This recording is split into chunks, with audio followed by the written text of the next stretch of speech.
نماز پڑھتا ہے عشاء کی، تو کچھ لوگوں نے ان سے کہا کہ اگر وطر نہ ہو تو عشاء کا ثواب نہیں ملے گا، عشاء نہیں ہوتی ہے۔ دیکھیے وطر ایک الگ نماز ہے، ٹھیک ہے، فرض نماز جو عشاء کی وہ فرض ہے، وہ 4 پڑھ لے تو ادا ہو گئی، کنڈیشن نہیں ہے کہ اس کے آگے پیچھے کچھ ہوں گا تو ہی ہوں گے، آگے پیچھے کرنا باعث اجر و ثواب ہے، لیکن کنڈیشن نہیں، صاحب ہوتی نہیں، جو لوگ بول رہے غلط، ٹھیک ہے۔ کچھ لوگ اس لیے نہیں ہوتی بولتے کہ بولے اسی بہانے لوگ کیا کریں گے، پڑھ لیں گے 3 رکعت، لیکن یار یہ بہانے سے پورا دن کب تک چلائیں گے ہم، ریالٹیز بھی تو معلوم ہے۔ کچھ لوگوں کو میں نے دیکھا مسجد میں، خیر آج تو لوگ سمجھدار ہوگا، لیکن میں نے ایسے لوگوں کو دیکھا نماز ہوتی دیکھتے تھے لوگ کہاں سے جا رہے، جہاں سے جا رہے وہاں جا کے رکعت باندھ کے کھڑے ہو جاتے، اور کیا نیت سے معلوم، آپ جتنے لوگ رک کے نماز پڑھیں گے میرے کو اس کا ثواب ملے گا، آپ کو ثواب نہیں، میں کہہ رہا ہوں آپ کو ثواب نہیں، آپ کو گناہ ملیں گا اس کا، چونکہ اس میں مسافر ہو سکتا ہے، چونکہ اس میں مجبور ہو سکتا ہے، کیوں تو اس میں بیمار ہو سکتا ہے، کیوں تو اس میں ایسے سروسز والے لوگ ہو سکتے ہیں جن کو جلدی پہنچنا ہے، اس میں ایسے لوگ ہو سکتے ہیں جو ڈاکٹرز وغیرہ جو اپنا کام چھوڑ کے پیشنٹ بٹھا کے آئیں گے، اب فرض کا ہی وقت تھا، اب یہ جناب سمجھ رہے میرے راستہ روکنے سے بڑا اجر مل رہا ہے، یہ بھی اسی طرح راستہ روکنا ہے جیسے عام راستوں کے اندر روڑا ڈالنا ہے، مسجد کے راستے میں روڑا ڈالنا ہے، اس کا اجر تو نہیں ملے گا۔ چلو اب لوگوں نے اللہ نے سمجھ دی کہ اب کم از کم مسجدوں میں جانے کا ٹریک تو بن رہا ہے، نہیں تو ایک سسٹم تھا، ٹریک بھی نہیں تھا پہلے تو، مطلب اب آپ کو پورا چیس کھیلتے ہوئے جانا پڑتا تھا، چیک میٹ پیچھے ہٹو، ادھر جاؤ ادھر سترا رکھو، ادھر کرو، کرتے کرتے نکلنے تک وہ 4 رکعت کی ٹائم ہو جاتا تھا اس کو بیچارے کو، ٹھیک کرنا چاہیے مسجدوں میں سسٹم یہ ہونا چاہیے کہ دونوں طرف یا کم از کم ایک طرف ایسا کرنا چاہیے کہ پورا خالی ہو ٹریک، وہاں نماز کی جگہ ہی نہ ہونا چاہیے، مطلب کچھ بچھاوا ہی نہیں ہونا چاہیے، یا پھر کوئی ایسی چیز جس پہ لوگ پیدل پیر رکھتے ہو تاکہ لوگ نکل کے جائے، اور کم از کم ہر 3 کے صف کے بعد ایک سترے کی صف ہونا ہی چاہیے، تاکہ ہر 3 کے بعد سترے کی صف ہونے سے یہ 3 جتنا چاہے اندر جو کرنا ہے کر لے۔ اب پہلے ایک آدمی آئے سب سے پہلی نماز کے لیے، سب سے پہلے، اور اس کو بیٹھنا ہے سب سے آخر تک، تو مسجد بھر جائیں گے 25 صف پیچھے تک، تو یہ ہونا چاہیے، ٹھیک، تو لہٰذا تو وہ انہوں نے سسٹم بنا دیا کہ بھائی یہ پڑھ لیں گے بہانے سے، ایسا نہیں، 4 ہو گئی پڑھتا ہے بہت اچھا۔ اب کیا وطر کو چھوڑنے کا یا موقعہ نماز چھوڑنے کا گناہ ہے؟ تو اس معاملے میں جو علماء کے اقوال ہے اس میں سے ایک صحیح قول جو امام احمد بن حنبل رحمہ اللہ کا ہے، وہ قول یہ کہ ہمیشہ ترک کرنے والا واجبات اور موقعہ کو گناہ گار ہوگا، ہمیشہ ترک کرنے والا، لیکن کبھی پڑھتا ہے کبھی چھوڑنے والا انشاءاللہ نہیں ہوگا، چونکہ یہ فرض نہیں ہے۔ دوسرا جامع ترمذی کی روایت کے اندر اس کے فوائد بھی ملتے ہیں کہ جو شخص فرض نماز پڑھتا ہے اللہ رب العزت روز قیامت نماز کا حساب سب سے پہلے کریں گا، نماز کا حساب ہونے کے بعد اللہ نہ کرے اس کی فرض کم ہو جائے تو اللہ کہیں گا فرشتوں جاؤ دیکھو کوئی اس کی نفل ہے کیا، اور یاد ہے کہ فرض کے علاوہ تمام نمازیں نفل میں ہی آتی ہیں، نمازوں کی 2 ہی قسمیں، صدقے کی 2 ہی قسمیں، زکات مطلب وہی 2 ہی قسمیں، صدقہ فرض، صدقہ نفل، فرض صدقہ زکات، نفل صدقہ، اس لیے زکات فرض ہے، زکات نفل لکھا ہوا تھا کبھی اور عربی کے اندر۔ نمازوں کی بھی 2 ہی قسمیں، فرض نماز اور نفل نماز، حج کی بھی 2 قسمیں، فرض حج اور نفل حج، سب کی 2 ہی قسمیں، فرض روزہ اور نفل روزہ، ٹھیک ہے۔ جو نفل روزہ اللہ کے رسول ہمیشہ رکھتے ہیں اور نفل موقع کہلاتا ہے، جو نفل کبھی رکھتے کبھی رکھتے اس کو سنت کہتے ہیں، لیکن نفل کی ہے، تو لہٰذا نفل لاؤ، اگر نفل ہوں گی تو بھر لی جائیں گے، ظاہر سی بات اس میں وطر بھی ہوں گی، دوسری نمازیں بھی ہوں گی، تو پڑھنا چاہیے زیادہ سے زیادہ، ہمیشہ چھوڑنے والا گناہ گار ہوگا، کبھی کبھار تو پڑھنے کی کوشش کرنا چاہیے، لیکن کیا چھوڑ دینے سے نماز نہیں ہوگی؟ نہیں، نماز انشاءاللہ ہو جائیں گی، ایک الگ ہی مسئلہ۔ آئے سوال کیا جیسے کہ بس ٹرین میں ٹریول کرے، نماز کے وقت ہو جاتا ہے، نماز کہاں پڑھنا؟ تو پہلے دیکھیے بس اور ٹرین میں یا کہیں بھی آپ ٹریول کرنے جائیں تو میری چند باتوں کو یاد رکھیں۔ پہلے آپ گھر سے نکلیں گے تو وضو کریں گے، اور وضو کرنے کے بعد آپ ساکس پہن لیں گے، جس کے بعد آپ کو پیر دھونا نہیں ہے، کب تک؟ سفر کے اندر 3 دن تک، اور شہر میں تو 1 دن تک۔ ایک آپ کا فائدہ ہوگا کہ آپ کو اپنا پیر دھونا ہے، نہ اس کے لیے کچھ محنت کرنا ہے، ساکس اتارو، شوز اتارو، پیر کو اٹھاؤ، اندر ڈالو، واش بیسن میں کرنا ہے، صرف اس کا مسح کرنا ہے۔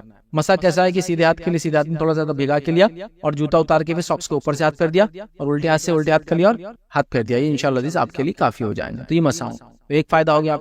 سیکنڈ، اگر آپ نکل رہے ہیں اور کسی نماز کا ٹائم ہو جائے، جیسے مثال کے طور پہ اب میں یہاں سے ایئرپورٹ جا رہا ہوں یا ریلوے اسٹیشن جا رہا ہوں، اور یہاں سے میں ایک لمبے سفر پہ 800 1000 کلومیٹر 200 400 500 کلومیٹر ٹریول کر رہا ہوں، یا بس اسٹیشن جا رہا ہوں، بس اسٹینڈ جا رہا ہوں، اب یہاں سے میں نکل رہا ہوں اور ظہر کا ٹائم آلریڈی ہو چکا ہے، تو کوشش کروں میں ظہر پڑھ لوں اور ظہر کے ساتھ ساتھ میں عصر کو ملا لوں، تاکہ میرا یہ مسئلہ تو یہاں حل ہو جاتا، اور ظہر کے ساتھ جو میں عصر پڑھوں گا اس کو خسر نہیں کروں گا، کیونکہ میں شہر کے اندر ہی ہوں اپنے، تو میں دونوں کو جمع کروں گا لیکن خسر نہیں، 4 رکعت ظہر اور 4 رکعت عصر پڑھوں گا، تو یہ مسئلہ تو ختم ہو گیا آپ کا۔ ابھی نکل رہا ہے ایسا نہیں، آپ جب نکلے تو فجر کے بعد نکلے آپ، تو اب ظاہر سے ظہر بھی نہیں ہے، تو آپ وضو کر کے چلے گئے وہاں۔ اب جب آپ وہاں پہنچ گئے تو اب آپ کیا کریں؟ اگر آپ کو لگتا ہے سہولت ہے تو ظہر کے ٹائم میں آپ کیا کریں؟ ظہر اثر پڑھ لے آرام سے اول وقت میں، وضو میں آپ کو پیر نہیں دھونا ہے، آپ نے خالی وہ کیا، یہ ایئرپورٹ بھی ہو سکتا ہے، بس اسٹینڈ پہ بھی، ریلوے کہیں بھی آسانی ہے، یہاں تک پانی وغیرہ آج کل ساری چیزیں الحمدللہ بہت اچھی ہے، ٹرانسپورٹ بہت اچھا ہے، راستے بڑے اچھے ہو گئے اور سہولتیں بھی کافی ساری چیزیں، اب تو ٹرینوں میں پہلے مگے بھی نہیں ملتے تھے، اب تو ٹرینوں میں صابن بھی مل رہی ہے آپ کو، سوپ بھی ہے معلوم آپ کو، آپ پانی وغیرہ پہ لکوڈ سوپ وغیرہ تک ہے، مطلب ابھی اسٹینڈرڈ بڑھ رہا ہے چیزوں کا، تو آپ آرام سے کر سکتے۔ آپ کو لگے نہیں بہت مشکل ہے، ایک ہی بار وضو کا موقع ملے گا، زیادہ ٹائم نہیں ہے، تو پھر کیا کریں آپ؟ معلوم آپ کو تاخیر کریں نماز کے اندر، اور عصر کے آخر وقت سے اتنا پہلے آپ وضو کر کے نماز کا ٹائم نکالے کہ 2 رکعت کر کے دونوں آپ پڑھ سکتے ہیں. تو آپ نے مثال کے طور پر 6 بجے مغرب کا ٹائم ہو رہا ہے اور عصر کا ٹائم رہتا ہے سورج غروب ہونے سے پہلے تک، مطلب لال ہونے سے پہلے یہ افضل ہے، اور نہیں تو غروب ہونے سے پہلے تک. تو لال سمجھو سورج ہونا چالو ہو رہا ہے سمجھ لیجئے 5 بجے سے یا 5:30 بجے سے، اور 5 بجے اس کا ایسا وقت ہے کہ جب لال نہیں ہو رہا لیکن ابھی لال ہونے کے قریب ہے. تو آپ نے کیا کیا، وضو کر کے 2 رکعت ظہر 2 رکعت عصر پڑھ لی. اب آپ وہیں بیٹھے رہیں یا اسی جگہ رہیں اور آپ نے 5:15 تک کر لیا. 45 منٹ آپ کو انتظار کرنا ہے. پھر ہوا مغرب کا ٹائم. مغرب کا ٹائم ہوتے آپ نے اول وقت میں مغرب اور عشاء کر لی. ایک ہی وضو سے تقریباً 1-1.25 گھنٹے کے اندر چاروں نمازیں آپ کی ہو گئی. یہ بھی ایک نکالا جا سکتا ہے طریقہ. ٹھیک، تو اس طرح سے آپ سفر میں چیزوں کو مینج کر سکتے ہیں. لیکن ہمارے پاس ایسے بہت سارے حضرات میں جانتا ہوں وہ اپنے مسلک کے نام پہ کہتے ہیں 2 نمازیں ملائی نہیں جا سکتی. قرآن کا حوالہ دیں گے، فلاں کریں گے. ارے میرے بھائی، قرآن کس نے سمجھا سب سے اچھا؟ نبی اکرم صلی اللہ علیہ وسلم. ان کی زندگی دیکھنا پڑیں گے نا کہ قرآن نے اگر کہا کہ نماز کا ہم نے ایک مقرر وقت رکھا ہے تو اس کا کیا معنی ہے، کس سینس میں ہے، کچھ سمجھنے کو ہم لوگ تیار نہیں. بس وہ ایک بالکل زبردستی. اور پھر چکر میں کیا کرتے معلوم آپ کو، ٹرینوں کو بیچ میں بند کر کے کھڑے نمازیں پڑھ رہے ہیں. خاموخواہ ٹرینوں سے اتر کے نماز پڑھتے ہو، ٹرین چھوٹی تو پھر نماز توڑ کے بھاگ رہے ہیں. ویڈیوز تو ہر جگہ آپ کو موجود ہے. خاموخواہ کے فلائٹوں میں کھڑے ہو جا رہے ہیں نماز کے لیے. سمجھنے کی ضرورت ہے بھائی میرے، کب کیا کیسے کیوں کریں گے. اور آپ دیکھیے ٹریولنگ اتنی کامن چونکہ اتنی زیادہ لوگ کر رہے ہیں، یہ سہولتیں نہیں دینے سے کیا ہو رہا ہے، آپ لوگوں کو مشکل میں ڈال دیں. اور کئی لوگ نماز سے اس لیے چھوڑ دیتے ہیں یا جان دو اپنے مسلک میں یہ نہیں، چل چھوڑ. اب زور کے ٹائم میں زور کا وضو کرنا ہے اتنے ریل میں جا کے جس میں رش ہے، پھر عصر کے ٹائم پہ عصر کا وضو کرنا، پھر مغرب کے ٹائم پہ مغرب کا کرنا، پھر خسر بھی نہیں کرتے معلوم، نہ جمع کرتے نہ خسر کرتے ہیں. خاموخواہ پورا بیڑا اٹھائے ہوئے کہ پوری سختی اپنے اوپر لاگو کریں گے ہم لوگ. نبی اکرم صلی اللہ علیہ وسلم نے جمع بھی کیا، خسر بھی کیا، بلا وجہ کے 2 نمازوں کو مکمل جمع بھی کیا. خسر نہیں کیا لیکن جمع کیا. کبھی بارش کی وجہ سے، بغیر بارش کے بھی آپ نے کیا تاکہ امت کو مشقت نہ ہو. لیکن ہمارا معاملہ ہے کہ جب تک سختی نہ ہونا تو وہ لگتا ہے دین نہیں. ایسا اگر کوئی دین آسان ہے تو یہاں دین بہت مشکل ہے. کیسا مشکل ہے؟ کیلا کھانے کا طریقہ بتاؤ، تربوز کیسا کاٹیں گے بتاؤ، بہت مشکل ہے. میرا عقل بول رہی جو اتنی آسانی تربوز کٹ سکتا، پھٹ سکتا یا ٹوٹ سکتا یا پھوڑا جا سکتا، کر لو، کھا لو. کوئی طریقہ ہی نہیں اس کا. اس معاملے میں کوئی گائیڈنس نہیں. گائیڈنس آپ کو ہے دین اور شریعت کے احکامات کو پورا کیسا کرنا ہے، توحید کا کیا معنی ہے، نماز کیسی قائم کرنا ہے، زکات کیسے دینا ہے، یہ سب بتایا گیا. دنیا کے معاملے میں اختیار آپ گاڑی کی چابی آگے لگاتے وہاں رکھو، گاڑی کی چابی پیچھے لگا کے آگے سے چالو کرنا، جو کرنا ہے کرو. آپ کا مسئلہ ہے دنیا میں کچھ بھی کرو، آپ جتنے چاہے نئے کام کرو، دین میں نہیں. تو یہاں ہم خامخواہ دین کو مشکل بتاتے ہیں اور دنیا کو آسان بتاتے ہیں. نتیجتاً لوگ عمل نہیں کرتے. ایک صاحب ایک بار بولنے لگے کہ اللہ کا بڑا فضل ہے، مفتی کہتے ہیں اپنے آپ کو، اللہ کا بڑا فضل ہے. بولے کہ اللہ نے پورا دین ہم تک نہیں پہنچا اور پوری سنت ہم تک نہیں پہنچائی. اگر پورا دین اور پوری سنت ہم تک پہنچ جاتی تو بولے اتنی مشکل ہو جاتی زندگی میں. بولے اب بتائیے دوستوں میرے، کیلا کیسا کھاتے آپ، کیا سنت طریقہ ہے اس کا، تربوز کیسے کھاتے؟ تو اللہ کا فضل ہے بولے کہ کچھ سنتوں کو اور کچھ دین کو ہم تک پہنچایا نہیں، بولے تاکہ ہم کو آسانی ہو جائے. میں نے کہا زبردست بات بولے. مطلب کیا بولیں گے اس کو، مطلب اب کوئی باقی نہیں رہا. یہاں یہودیوں نے کہا کہ اگر یہ آیت ہم پہ اترتی، کون سی آیت، کہ آج ہم نے تمہارا دین تم پر مکمل کر دیا ہے نا، جو آیت نازل ہوئی نبی اکرم صلی اللہ علیہ وسلم پر، یاد رکھیے کہ آج ہم نے اب تمہارا دین تم پر مکمل کر دیا. جب یہ آیت نازل ہوئی تو یہودی نے کہا اگر یہ آیت ہم پر نازل ہوتی نا تو ہم خوشی مناتے. یہود بھی سمجھ گئے دین مکمل ہو گیا، انہوں اب تک نہیں سمجھے، انہوں نے پورا نہیں آیا، اگر آ جاتا تو مشکل ہو جاتی. ٹھیک ہے کہ جب نماز میں ہو تو ہم دیکھیں، اس لیے کہ یہ شیطان کا اٹیک ہے، حملہ ہے. وہ نہیں چاہتا کہ انسان کوئی بھی کام دل جوئی سے پورا دل لگا کر کرے. اور خاص طور سے رب کو جو راضی کرنے والے اعمال ہے اس میں تو بہت زیادہ وہ یاد دلاتا ہے یہ کام کرنا ہے، فلاں کرنا ہے، ادھر دیکھو ادھر دیکھو، یہاں کیا چل رہا ہے وہاں کیا چل رہا ہے. تو آپ نے فرمایا تو شیطان کا اٹیک ہے جو انسان پر ہوتا ہے. ہمیں کوشش کرنا چاہیے کہ ہم نماز کے اندر سر کو ادھر ادھر نہ گھمائیں، آنکھوں سے اوپر نیچے دائیں بائیں نہ دیکھیں. یہ بالکل پسندیدہ عمل نہیں ہے، بلکہ یہ شیطان ہماری نمازوں کو، عبادت کو کمزور کرنے کے لیے یہ کام کرتا ہے. اس بات کو ہم ذہن میں رکھیں. دوسرا کام، آسمان کی طرف نماز میں دیکھنا، اوپر کی طرف نماز میں دیکھنا، یہ درست نہیں. ابتدائی دور میں آپ صلی اللہ علیہ وسلم جب نماز پڑھاتے تو بہت ساری چیزوں کی اجازت تھی. جیسے کہ کوئی سلام کرتا تو صحابہ جواب دے دیتے تھے. جب سلام پھیرا جاتا تو ہاتھ اٹھا کر سلام پھیرا جاتا تھا. ٹھیک ہے، السلام علیکم رحمۃ اللہ، السلام علیکم رحمۃ اللہ. نماز میں کبھی کبھار ضرورت کی باتیں بھی کر لی جاتی تھی. یہ ابتدائی مراحل تھے. اسی طرح نماز میں آسمان کی طرف بھی صحابہ دیکھتے تھے. جیسا خود اللہ نے قرآن میں فرمایا کہ ہم بار بار آپ کے چہرے کا آسمان کی طرف اٹھنا دیکھتے ہیں. آپ صلی اللہ علیہ وسلم نماز میں پڑھتے, دعا کرتے اور آسمان کی طرف دیکھا کرتے تاکہ قبلہ جو ہے رخ بدل دیا جائے. قرآن کے اندر یہ کہ ہم آپ کے چہرے کا بار بار آسمان کی طرف اٹھنا دیکھتے ہیں, آج سے ہم قبلے کو جو ہے بدلتے ہیں اور اب تم جہاں کہیں بھی رہو مسجد حرام کی طرف اپنا چہرہ کیا کرو. تو یہ ابتدائی دور تھا, لیکن بعد میں آپ نے چہرے کو اوپر اٹھانے سے نماز میں منع کر دیا. یاد رکھیے, بہت سارے لوگ بنا کسی وجہ کے چہرے کو نماز میں اوپر اٹھاتے رہتے ہیں, ہر تھوڑی دیر کو اوپر اٹھاتے رہتے ہیں. ٹھیک, کوئی وجہ نہیں ہوتی ہے ان کے پاس, ایک عادت سی بن جاتی ہے کہ ایڑیوں پر اونچکتے ہیں نماز میں اور چہرے کو اوپر لے جاتے ہیں. چہرے کو نماز میں نیچے, میں نے جیسا بتایا نیچے رکھنا چاہیے. آپ صلی اللہ علیہ وسلم فرماتے ہیں اور کہتے ہیں, صحیح بخاری اور صحیح مسلم کی روایت آپ نے فرمایا اور کہا, جو لوگ نماز میں اپنی نظریں آسمان کی طرف اٹھاتے ہیں وہ اس کام سے رک جائیں. اور آگے فرمایا, یا پھر ان کی جو ہے نگاہیں اچک لی جائیں گی. مطلب جو لوگ نماز کی حالت میں اوپر اپنا چہرہ کر رہے وہ اس عمل سے رک جائے, کہیں ایسا نہ ہو کہ اللہ تعالیٰ ان کی نظریں اچک لے, مطلب ان کی بینائی, ان کی روشنی, ان کی آنکھوں سے وہ دیکھتے ہیں اس کو چھین لیا جائے. تو نماز کی حالت میں اوپر دیکھنا اور چیزوں کو دیکھنا یاد رکھیے یہ منع ہے, اور خاص طور سے اوپر کے تعلق سے نبی اکرم صلی اللہ علیہ وسلم منع کیا کہ نماز میں اوپر کی طرف نہ دیکھو, کہیں تمہاری نگاہیں اللہ رب العزت اس عمل کی وجہ سے چھین نہ لے. مطلب یہ غلط عمل ہے, اس سے اپنے آپ کو ہم کو روکنا چاہیے. یاد رکھیں. اسی طرح جو ہے نماز کی حالت میں جو ہے پہلوؤں پر ہاتھ رکھنا, پہلوؤں پر ہاتھ رکھنے سے مراد جو ہے نماز کے, جیسے کہ آپ نے ایک روایت میں فرمایا کہ کوئی نماز کی حالت میں کوکھ پر ہاتھ نہ رکھے. ایک میں ہے کہ پہلوؤں پر ہاتھ نہ رکھے, مطلب اس طرح سے نہ کھڑا ہو. ٹھیک, نماز میں یہ جو حصہ ہوتا ہے پہلو مطلب سائیڈ کا جو حصہ ہوتا ہے, ٹھیک, تو اس پر ہاتھ رکھ کر کھڑے ہونے سے منع کیا گیا نماز کی حالت میں. اس کے پیچھے کیا وجہ رہی حدیث میں واللہ عالم کی, کیوں آپ نے اس عمل سے روکا, کیا کرتے تھے لوگ, یہ نہیں پتا. لیکن ایک بات تو ظاہر ہے کہ اگر کوئی انسان ہاتھ نہیں باندھ سکتا کسی وجہ سے اور رکھ سکتا ہے تو وہ پھر رکھے ہاتھوں کو چھوڑ دے پھر نیچے.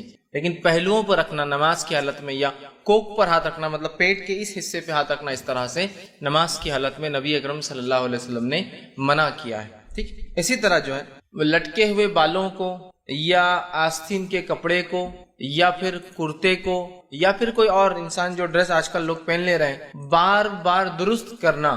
جیسے کہ بال سامنے آ رہے ہر بار پیچھے لے جا رہا ہے. آستین جو ہے عادت ہوتی ہے کچھ لوگوں کو کھینچ کے, حالانکہ وہ فولڈ نہیں کرتے. اب نماز میں بھی اتر جاتی ہے پھر نماز میں کھینچتے, پھر وہ نیچے اتر جاتی ہے پھر کھینچتے. یا پھر کرتے کو, ان کو ایسا شک ہوتا ہے کہ وہ نماز میں پیٹ میں اٹک گیا ہوگا, پینٹ کے اندر پجام چلا ہوگا, ہر بار جب کھڑے ہوتے ہیں تو کرتے کو پیچھے سے کھینچ کر سیدھا کرتے ہیں. ٹھیک ہے, اسی طرح جو ہے اپنی پینٹ کو یا کسی بھی چیز کو, کپڑے کو بار بار نماز میں سدھارنا یہ درست نہیں ہے. ایک آدھ بار ہو جائے, ضرورت کے تحت ہو جائے تو ایک الگ چیز ہے کہ وہ اٹک گیا ہے, کسی کے پیر میں اٹک رہا ہے, ہر بار میرا کرتا اتنا لمبا ہے تو میں سمیٹ سکتا ہوں.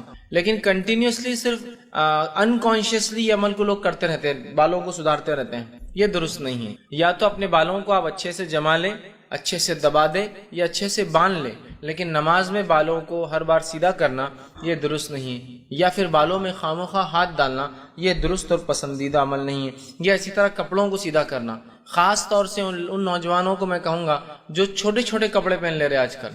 اتنا چھوٹا شرٹ ہوتا ہے کہ وہ کیا ہوتا ہے کہ وہ شارٹ شرٹ بولتے ہیں, پہلے ہی اونچا ہو جاتا ہے. اب ہوتا ہے کہ جب نماز میں آدمی جھکتا ہے تو جھکتے وقت جو ہے پیچھے جو کمر کا حصہ اس کا کھل جاتا ہے. اور پینٹیں بھی ایسی پہنتے ہیں کہ جو بہت نیچے ہوتی ہے کمر پر. اب جب آدمی جھک جاتا ہے تو امکانات ہوتے ہیں, بلکہ ہو جاتا ہے کہ اس کی کمر دکھتی ہے, تو پھر کمر چھپانے کو رکوع میں جاتے وقت اس کو کھینچتے, رکوع سے اٹھتے وقت اس کو کھینچتے, رکوع میں جاتے وقت پھر اس کو سیدھا کرتے, سجدے سے اٹھتے وقت پھر اس کو کبھی کبھار تو 2 انگلیاں ڈال کے اندر کھوستے رہتے, اس ہر رکوع میں ہر سجدے میں انگلی ڈال کے کھوستے رہتے کہ وہ کیوں تو نکل جا رہا ہے اور کمر نظر آ جاتی ہے. اور یاد رکھیے کئی بار میں نے دیکھا ہوں کہ واضح طور سے عورت اور سطر چھپانے کا حصہ بھی ان کا کھل جاتا ہے رکوع.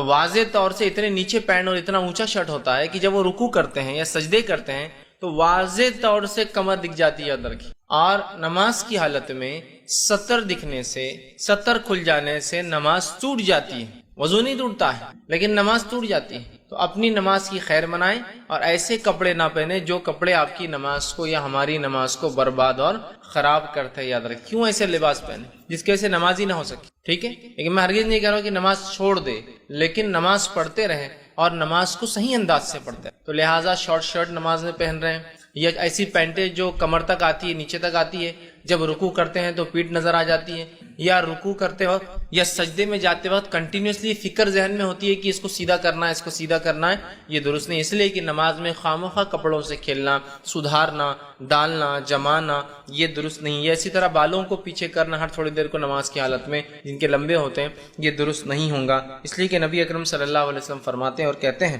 صحیح مسلم کی روایت آپ نے فرمایا، مجھے 7 ہڈیوں پر سجدہ کرنے کا حکم دیا ہے، مجھے 7 ہڈیوں پر رکوع کرنے سجدہ کرنے کا حکم دیا ہے، اور یہ کہ میں کپڑا بالوں کو نہ سمیٹوں.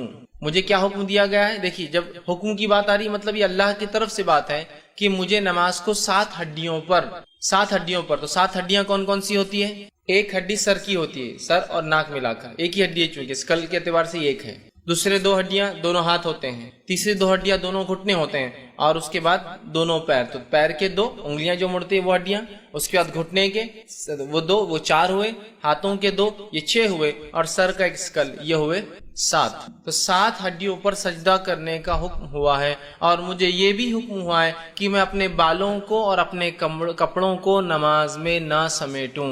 بہت سارے لوگ نماز میں اتنا بڑا کپڑا پہن کے آ جاتے ہیں کہ نماز اپنی جگہ رہتی ہے، رکعت باندھنے کے بعد کنٹینیو صرف کپڑے کو ہی سدھارتے رہتے ہیں، ادھر کا کپڑا لے کے ادھر ڈالتے ہیں، ادھر کپڑا لے کے ادھر ڈالتے ہیں، ادھر سے پکڑ کے رومال کو ادھر صحیح کرتے، ادھر سے پکڑی صحیح کرتے، ادھر سے پکڑی ادھر کھینچے. مطلب ایسے لباس آپ نہیں پہن سکتے جس کو آپ کو نماز میں سدھارنا پڑے، اس لیے کہ نماز خشوع کے لیے ہے، کپڑوں کو سدھارنے کے لیے نہیں ہے، کپڑوں کو سمیٹنے والا عمل نہیں ہے یہ. تو کپڑے سمیٹتے رہتے پوری نماز بھر. اور کبھی کبھار لوگ تعجب کرتے ہیں کہ نماز پڑھ رہا ہے کیا کر رہا ہے، ہر اس میں ہو جاتا ہے. کبھی کوئی نمازی کا سین کیمرے میں آ جائے سمجھ لیجیے، ہوتا ہے کبھی کچھ مساجد میں کیمرے ہوتے ہیں جس کو لائیو دیکھتے ہیں، اتنی حرکت کہ دوسرا آدمی تعجب میں پڑ جاتا ہے اس کی نماز صحیح ہے میری نماز صحیح ہے. اور اتنی حرکت تو، اور عموماً الحمدللہ ہندوستان میں لوگ بہت کم حرکت نماز میں کرتے ہیں، لیکن بالخصوص عربوں کو دیکھا گیا اتنی حرکت نماز میں کرتے ہیں، وہ بھی یہ والی بالوں کو سدھارنے والی اور کپڑوں کو سدھارنے. جبکہ آپ نے فرمایا مجھے 7 ہڈیوں پر سجدہ کرنے کا اور کپڑوں اور بالوں کو نہ سمیٹنے کا حکم دیا گیا ہے. مطلب اس بات کا خاص خیال رکھنے کا کہا گیا کہ یہ عمل مجھ سے نہ ہو. تو ایسا لباس مت پہنیے پھر جس کو آپ کو سمیٹتے رہنا پڑ رہا ہے. ٹھیک، اتنا لمبا پہن لیا کہ بازو والے کا اٹکتا ہے تو آپ نماز میں سوچ رہے کہ پہلے کھینچ لوں تاکہ وہ اٹک نہ جائے، یا اٹھتے وقت کوئی پیچھے کا نمازی اس کا سر رگڑا نہ جائے کہ تو اتنا لمبا ہے کہ سجدہ اس کا اس پہ ہو رہا ہے، یا پیچھے کا نمازی پریشان ہے تو جھکتے بھی ہے تو پھر سمیٹتے ہیں جمع کرتے ہیں. مت پہنیے. پھر چست لباس کا اسلام حکم نہیں دیتا بہت ٹائٹ، لیکن اتنا بھی وہ مت کیجیے کہ اس کو سمیٹنے کے اندر آپ کا وقت ضائع ہو. تو آپ صلی اللہ علیہ وسلم نے کپڑے کو سمیٹنا، بالوں کو سمیٹنے سے منع کیا ہے. ٹھیک ہے. اسی طرح جو ہے آپ صلی اللہ علیہ وسلم فرماتے ہیں اور کہتے ہیں نماز کے تعلق سے، جس کے اندر جو عموماً ہم عمل کرتے ہیں وہ یہ ہے کہ انگلیوں کو انگلی میں ڈالنا اور اس سے آواز کرنا لوگ کرتے ہیں نماز کی حالت میں. انگلی جیسا نماز میں کھڑے ہو جاتے اور کھڑے پھر کنٹینیو نماز چلو، پھر یہ انگلی لیا پھر توڑ لی، پھر کنٹینیو نماز چلو، یہ ہاتھ ڈال کے پھر کنٹینیو نماز چلو، یا اٹھتے وقت آپ دیکھیے نماز یوں کرتے پھر کنٹینیو نماز چلو. یہ منع ہے. انگلیوں کا نماز کی حالت میں توڑنا یا ان کو اندر ایک میں ایک ڈال کے اس طرح سے جس کو چٹخارے لینا کہیں گے، انگلیاں آواز کرتی جس کی وجہ سے، یہ نماز کی حالت میں، اس لیے کہ خشوع کے خلاف ہے. اب جیسی انگلیاں ٹوٹنے کی آواز آئیں گی بازو والا بھی پریشان ہوتا ہے کیا ہو رہا ہے، اس کا بھی کنسنٹریشن ہلتا ہے. ٹھیک، اور وہ بھی دیکھتا ہے کہ وہ کیا ہو رہا ہے. تو یہ درست نہیں ہے. تو اپنے جو ہے ہاتھوں کو کھیلنا اس طرح سے درست نہیں ہے. نبی اکرم صلی اللہ علیہ وسلم فرماتے، ابن ماجہ کی روایت ہے، نماز میں اپنی انگلیوں کو نہ چٹخاؤ، مطلب نہ توڑو، ان کی آواز نہ کرو نماز کی حالت میں. تو نماز میں انگلیوں کو نہیں توڑنا چاہیے، اس بات کو بھی ہم یاد رکھیں. اسی طرح نماز کی حالت میں جو چیز ناپسندیدہ ہے وہ یہ ہے کہ سجدے کی جگہ پر ایک سے زیادہ مرتبہ اگر کنکریاں یا کچھ چبھنے والی چیزیں تو کنٹینیو اس کو صاف کرنا یا ہٹانا، یا اپنے سر کو صاف کرنا اور ہٹانا. نبی اکرم صلی اللہ علیہ وسلم اس سے منع کیا کہ بار بار کوئی یا تو سجدے کی جگہ کو صاف کرے یا تو اپنے سر کو صاف کرے. اب یہ چیز کہاں کہاں لاگو ہو سکتی ہے؟ ایک جہاں دھول ہے، مسجد میں کبھی ایک صف بھرتی ہے، اب کبھی کبھار لوگوں کو جوش آ گیا، 2-4 صف کے لوگ آ گئے، تو اب جو ریگولر نمازی ہے، جو عام لوگ پیچھے پریشان ہوتے، اتنی دھول رہتی کیونکہ وہاں ریگولر نماز نہیں ہوتی، یہ چھت پہ چلے جانا پڑتا کبھی. تو یاد رکھ لیجیے، اب اگر آپ دھول میں نماز پڑھ رہے ہیں تو مٹی اور دھول پاک ہوتی ہے. تو بہت سے لوگ پھر کیا کرتے ہیں، جب ایسی مٹی دھول دیکھتے ہیں سجدے میں جاتے وقت تھوڑا سا اس کو صاف کرتے ہیں، پھر اٹھنے کے بعد سر کو صاف کرتے، کونی صاف کرتے، یہ کونی صاف کرتے، گھٹنے صاف کرتے ہیں. کچھ نہیں کریں گے ہم. اگر آپ کو لگ رہا ہے اب یہ دھول مٹی کا ہی معاملہ ہے تو آپ سمجھ لیجئے یہی تقدیر ہے آج کی کہ آپ کے کپڑے آج خراب ہونے والے ہیں اس کے اندر. اور نماز میں کپڑے خراب ہو اس سے اچھی اور کیا بات ہو سکتی؟ کہاں کہاں کپڑے خراب نہیں ہو جاتے ہیں انسان کے, ہے نا. تو لہٰذا اننیسری ایکشنز نہ کریں. نبی اکرم صلی اللہ علیہ وسلم فرماتے اور کہتے ہیں, یہ سنن ابو داؤد کی اور جامع ترمذی کی روایت, آپ نے فرمایا اور کہا, سجدے کی جگہ میں ایک سے زیادہ کنکریاں ہاتھ نہ پھیرو. مطلب اگر کنکریاں ہیں, چبھنے والی چیزیں, تو ایک سے زیادہ بار ہاتھ نہیں, ون ٹائم کر سکتے. اس کا مطلب ایک سے زیادہ بار مت پھیرو, مطلب ایٹ ون ٹائم نماز کی حالت میں. تو بیسٹ پارٹ کیا ہوگا, میں کہوں گا آپ جہاں سجدہ کر رہے ہیں, ویسے عموماً مسجد میں ایسا ایشوز نہیں کھڑے ہوتے ہیں, لیکن مسجد سے ہٹ کر کبھی نماز کا موقع آ جائے, جیسے جمعہ ایکسٹرا لوگ آگے باہر تک چلے گئی صف, یا جہاں مسجد بن رہی ہے ابھی اور آپ نماز کو چلے گئے تو اینٹ مٹی پتھر وہاں ہوتا ہے, یا پھر کوئی بنی ہوئی مسجد میں ایک آدھ کنکر پتھر آ جائے, تو آپ پہلے سجدے دیکھ لیا, اسی جگہ پہلے ہی صاف کر لیں. اگر نماز میں ضرورت ہے تو صرف ایک بار صاف کر سکتے ہیں, یا تو وہاں ایک بار یا تو یہاں ایک بار. کیا کرنا ہے سوچ لیجیے, تو پہلے ہی آپ صاف کر لیں تاکہ کھڑے نہ ہو. جھکنے کے بعد کبھی چٹائی پہ آپ نے سجدہ کیا اور ایک دم بہترین نوکیلا کنکر آیا اور ایسی جگہ آتا ہے جہاں بالکل آپ کا سر ٹکتا ہے جا کے, تو پھر ایک بار تو اجازت ہے, آپ فوراً اس کو ہاتھ سے بازو کر لے سکتے ہیں, اٹھا کے آپ جیب میں رکھ لیں سب سے اچھا, تاکہ دوسروں کو بعد میں نہ چھپے, بعد میں مسجد کے بعد پھینک دے لے جا کر اس, ٹھیک بہریا. تو ایک سے زیادہ آپ نے فرمایا کہا, جب تم میں سے کوئی نماز کے لیے کھڑا ہو تو کنکریوں کو نہ چھوئے. ٹھیک ہے, آگے فرمایا, بلکہ معاف کرنا, پہلی جو روایت پڑھ رہا تھا میں وہ یہ تھی کہ سجدے کی جگہ آپ فرماتے ہیں, سجدے کی جگہ میں جو ہے, اچھا وہ حدیث کے الفاظ یوں ہیں, جب تم میں سے کوئی نماز کے لیے کھڑا ہو تو کنکریوں کو نہ چھوئے, اس لیے کہ رحمت نمازی کے سامنے سے آتی ہے. جب تم میں سے کوئی شخص نماز پڑھ رہا ہو اور کنکریاں سامنے ہو تو بار بار ہاتھ نہ پھیرو, اس لیے کہ رحمت نماز میں سامنے کی جانب سے آتی ہے. جو اللہ کا رحم ہوتا ہے انسان پر وہ سامنے کی طرف سے آتا ہے, لہٰذا کوئی شخص کنکریوں کی طرف ہاتھ نہ پھیرے بار بار. آگے کی روایت میں آپ فرماتے اور کہتے ہیں اگر تم ایسا کرنا ہی ہے تو ایک بار کر سکتے ہو. اگر تمہیں ضرورت ہے کچھ کرنے کی تو ایک بار میں کنکریاں صاف کر سکتے ہو, تکلیف دہ چیز کو ہٹا سکتے ہو, یاد رکھیے. ٹھیک, اب عام طور سے کنکریاں ایزا نہیں دیتی ہیں, گول گول ہوتے ہیں, خالی اتنا ہے کہ بے چینی پیدا کر دیتے ہیں. لیکن ایزا دینے والی چیز کو آپ ہٹا سکتے ہیں. پھر ایک بار ہو دو, جیسے کاٹے آ گئے غلطی سے, کچھ ایسی ایزا دے رہا ہے نا, آپ سجدہ ہی نہیں کر پائیں گے, جسم کو نقصان ہوگا تو اگلے سجدے اور اگلی نمازیں ضائع ہوں گی. ایزا دینے کا الگ چیز ہے, کنکریاں ایزا نہیں دیتے ہیں. ریت عموماً آسلم کے زمانے میں ریت آ جایا کرتی تھی, یہ ریت ایزا نہیں دیتی ہے کبھی بھی. ہاں اتنا ہے کہ بے چینی پیدا کر دیتی ہے. دھول مٹی ایزا نہیں دیتی ہے, کوئی اس سے تکلیف نہیں ہوتی, لیکن ایک بے چینی پیدا کرتی ہے. تو اس بے چینی کو آپ کو اپنے سے دور رکھنا ہے, تو نماز میں درست نہیں. بہت سارے لوگ نماز میں ہر سجدے میں کنکر صاف کرتے ہیں, ہر سجدے میں سر صاف کرتے ہیں, ہر سجدے میں دھول لگ جانے کا اندیشہ ہے. تو بہت سے لوگ تو میں سجدے سے اٹھتے وقت ہاتھ بھی صاف کرتے ہو دیکھا. سجدے میں جانے سے کبھی دھول لگنے کا امکان ہے تو ہاتھ بھی صاف کرتے ہیں. اٹھتے گھٹنے کو بھی ایک بار ایسا ہاتھ سے صاف کرتے ہوئے, ہاتھ کو صاف کرتے پھر کھڑے ہوتے ہیں. بالکل درست نہیں ہوں گا. ہم ایک بار کو حرکت کرنا ہے تو کیجیے, اس سے زیادہ یہ عمل کثیر کہلائیں گا. ایک خامخواہ کا ایسا عمل جو نماز کا حصہ نہیں آپ کر رہے ہیں وہ کہلائیں گا. ٹھیک, اسی طرح جو ہے آپ سے فرماتے ہیں اور کہتے ہیں, اس کے علاوہ اور کوئی بھی ایسا عمل جو بے قاعدہ ہو, جو نماز کی درستگی میں نہیں ہے, نماز کا پارٹ نہیں, وہ نہیں کرنا چاہیے. کچھ بھی ہو سکتا بے قاعدہ, جیسا کہ لباس کو سیدھا کرنا بار بار, داڑھی میں بار بار ہاتھ ڈالنا, مونچھوں کو نماز کی حالت میں سدھارنا, بالوں کو نماز کی حالت میں سدھارنا. ایکسٹرا ہے, کپڑے کو چھوٹا پہن کے آگے تو ہر بار نماز میں کھوستے رہنا, یا ان نکلنے کا ڈر ہے تو ہر بار کھڑے ہو گئے, کچھ لوگ وہ کرتے ہیں. یا کچھ لوگ تو پورا نماز سے اٹھنے کے بعد پورا ادھر کا پاجامہ اوپر, ادھر کے پینٹ ادھر سے کھینچتے اور پھر ہر بار نماز کے لیے کھڑے ہوتے ہیں. ٹھیک, تو یہ درست نہیں ہو کوئی بھی عمل. یا پھر نماز میں خامخواہ آوازیں نکالنا. بہت سارے لوگ نماز کے اندر جو ہے ڈکارے لیتے ہیں, حالانکہ وہ ڈکار فطری نہیں ہوتی ہے.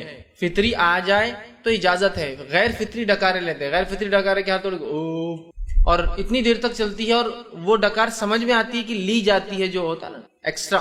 نماز میں ڈکار نہیں. یا نماز میں اچکتے ہیں ایڑیوں پہ, ہر تھوڑی دیر ایڑیوں پہ جاتے اور آتے ہیں. ٹھیک, جیسا کہ کوئی ایکسرسائز چل رہی ہے اس کے اندر, یا پتہ نہیں کوئی نماز کا عمل ہے کہ اس طرح سے کیا جائے. یہ تمام کام اور بھی جو نماز کو کمزور کرتا ہے, نماز کے عمل میں ڈسٹربنس پیدا کرتا ہے, جو نماز کا پارٹ نہیں ہے. پارٹ کو نہیں کہہ رہے تو آپ بولیں گے ہاں دیکھو آپ لوگ نماز میں انگلی کو حرکت دیتے نا, ہم کو ڈسٹرب ہوتا. یہ نماز کا پارٹ ہے. نہیں, آپ لوگ رفع دین کرتے نا, اس سے ڈسٹربنس ہوتا ہے. یہ نماز کا پارٹ ہے. جو نماز سے ہٹ کر اعمال ہے ان کو نہیں کرنا چاہیے, اس لیے کہ اس سے آدمی ڈسٹرب ہوتا ہے. فطری عمل سے آدمی ڈسٹرب نہیں ہوتا, غیر فطری عمل سے آدمی ڈر بھی جاتا ہے اور ڈسٹرب بھی ہوتا ہے. ٹھیک ہے, تو یہ کام نماز میں نہیں کرنا چاہیے. اب وہ کام جو نماز کی حالت میں کرنا منع ہے یا جس سے نماز خراب ہو سکتی وہ بھی انشاءاللہ دیکھیں گے، کچھ اور باقی چیز. اسی طرح نماز میں سکون اختیار کرنا چاہیے. تو ایسا کوئی بھی کام جیسے بال جما رہے، ڈکار لے رہے، یہ سب کیا ہوتا ہے؟ سکون کے خلاف ہے. صحیح مسلم کی روایت ہے، آپ صلی اللہ علیہ وسلم فرماتے ہیں، کہتے ہیں نماز میں سکون اختیار کرو. آپ فرماتے ہیں اسکنوا فی الصلاۃ، نماز میں اے لوگوں سکون اختیار کرو. تو ہمیں چاہیے کہ ہم نماز میں سکون اختیار کریں، خامخواہ نہ لیں. اسی طرح جس چیز سے نماز کے اندر پسندیدہ نہیں ہے، نہیں کرنا چاہیے، ان میں یہ چیز بھی ہے کہ رکوع یا سجدے میں قرآن کی قرأت کرنا یہ درست نہیں ہے، یا قرآن کو پڑھنا درست نہیں ہے. بہت سے لوگ سوال کرتے ہیں کیا سجدے میں قرآن پڑھ سکتے ہیں یا رکوع میں قرآن پڑھ سکتے ہیں؟ تو آپ صلی اللہ علیہ وسلم منع کیا، اور آپ نے فرمایا، کیسے ہی مسلم کی روایت ہے، مجھے رکوع اور سجدے میں تلاوت قرآن سے، قرآن کی قرأت سے منع کیا گیا ہے. تو رکوع اور سجدے میں نماز میں قرآن آپ نہیں پڑھ سکتے. اسی سے کچھ علماء لکھتے ہیں کہ نماز کی مطلب سجدے اور رکوع میں نماز میں قرآنی دعائیں بھی نہیں پڑھنا. دعا کر سکتے آپ، وہ دعائیں جو آپ سے ثابت ہے وہ کیجیے، یا پھر اپنی زبان مطلب عربی کے اندر جو دعائیں آپ کو یاد ہے وہ کر سکتے ہیں. لیکن نماز میں جو ہے قرآنی دعائیں نہیں کر سکتے، مطلب رکوع اور سجدے میں. اس کے علاوہ آپ کیجیے، پھر قیام میں کر سکتے ہیں، منع نہیں ہے، بہت سارے آپ سے خود ثابت ہے، لیکن ان میں رکنا چاہیے. تو لوگ سوال کرتے ہیں، تو یہ بھی پسندیدہ نہیں. اسی طرح جب انسان کو رفع حاجت، پیشاب یا پیخانے کی ضرورت ہو، اس حالت میں نماز پڑھنا درست نہیں ہے بلکہ منع ہے.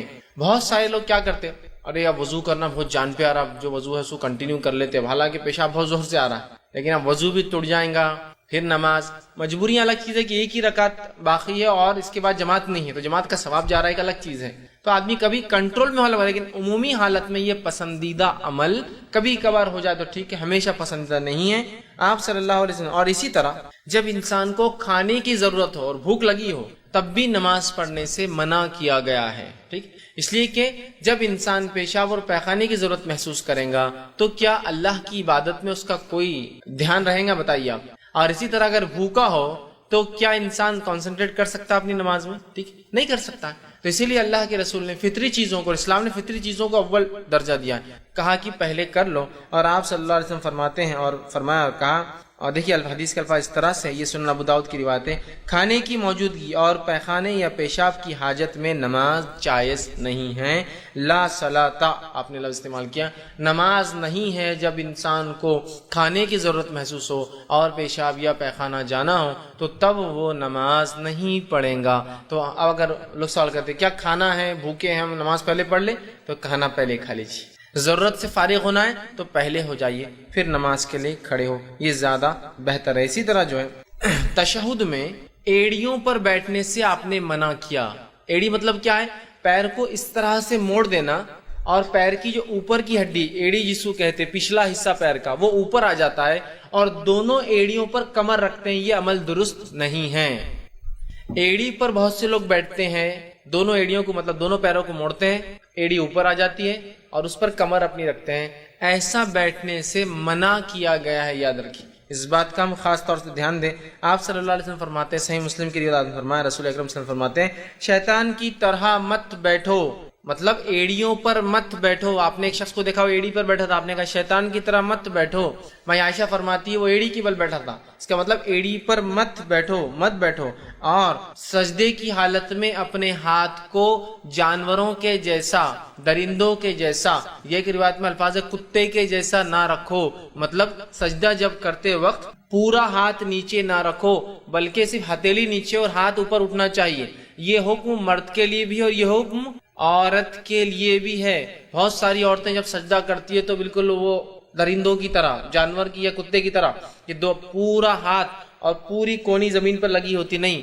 کونی زمین سے اٹھنا چاہیے نماز کی حالت میں. نبی اکرم صلی اللہ علیہ وسلم کو دیکھا گیا، آپ نماز میں سجدے کی حالت میں جب ہاتھ ٹیکتے تو کونیاں اتنی اٹھ جاتی کہ آپ صلی اللہ علیہ وسلم کا کپڑا اگر لباس چھوٹا ہوتا تو بغل کی سفیدی نظر آیا کرتی، بغل کی سفیدی پیچھے دیکھنے والے کو نظر آ جاتی. اس لیے کہ صحابہ کے بعد بہت کم کپڑا میسر ہوتا تھا اور بہت سی بار روایت میں آتا تھا ایک چادر لیتے تھے وہ لوگ، چادر کو بیچ میں سے سوراخ کر کے سر سے ڈال لیتے تھے اور بازو سے باندھ لیتے تھے، سمجھے آپ؟ تو جس کی وجہ سے یہ حصہ کھلا رہتا ہے، اس میں یہ سب پیک نہیں ہو پاتا ہے کبھی. اور جب آدمی نماز پڑھے گا سجدہ یوں کرے گا تو یہ کھل جائے گا تو اندر بغل دکھ جاتا ہے، سمجھ رہے آپ؟ تو آپ کے بغل کی سفیدی نظر آ جاتی. تو لہٰذا آپ نے ایڑیوں پر بیٹھنے سے قاعدے میں منع کیا ہے.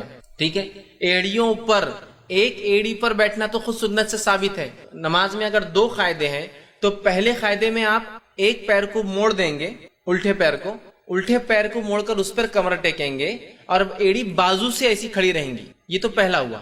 دوسرے قاعدے میں کیا کرنا ہے آپ کو؟ اگر نماز میں 2 قاعدے ہیں تو آپ الٹے پیر کی مانڈی پر بیٹھیں گے اور الٹے پیر کو سیدھے پیر کے نیچے سے باہر نکالیں گے.